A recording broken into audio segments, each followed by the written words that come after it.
TRP members అందరికీ నా యొక్క నమస్కారం. నేను ఇక్కడ వ్యవసాయ అధికారిని.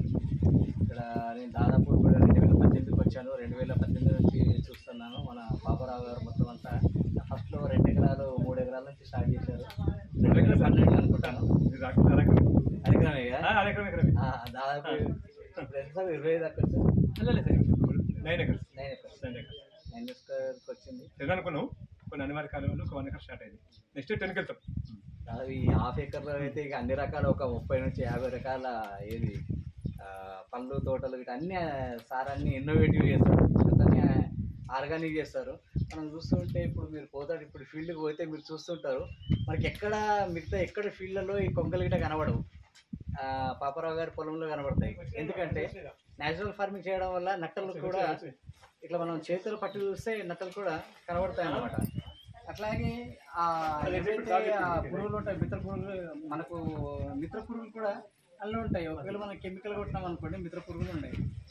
ఇప్పుడు ఈ న్యాచురల్ ఫార్మింగ్ అనేది మనకు 5 సంవత్సరాలు. 5 సంవత్సరంలో గత సంవత్సరం 1 సంవత్సరం అయిపోయింది. ఈ సంవత్సరం నుంచి ఇంకా 28 వరకు ఉన్నది. ఈ 28 వరకు సిఆర్పిల్ని ఎన్నుకునే ఎందుకంటే ఇదే ఇట్లా ఏవైతే ట్రైనింగ్స్ చేస్తారో ఆ ట్రైనింగ్స్ని మనము 125 ఎకరాలు లేక 125 మంది కావచ్చు, ఇంకెక్కువ కావచ్చు, మీ క్లస్టర్లలో వారికి మీరు ట్రైనింగ్ చేయడం. అంటే ఇప్పుడు ఫస్ట్ ఇయర్లంతా ట్రైనింగ్తో మనకు ఈ సాయి శాంపుల్స్తోనే అయిపోతుంది. నెక్స్ట్ ఇయర్ నుంచి మనకి ఎట్లా అయితే దానికి కావాల్సిన మెటీరియల్స్ ఇట్లా వాటికి కూడా బడ్జెట్ వస్తుంటుంది. ఇది సీజన్కి ఒకసారి ఖరీఫ్ రబీకి అట్లా దానికి అది అంటే ఇట్లా మనం ట్రైనింగ్ చేసి ఒక రకమైన దాచి ఉంటుంది వేప గింజలు అస్ట్రల్ ఏదో అంటే దాన్ని సైంటిఫిక్ నేమ్. దాన్ని బాగా పవర్ ఉంటాయి.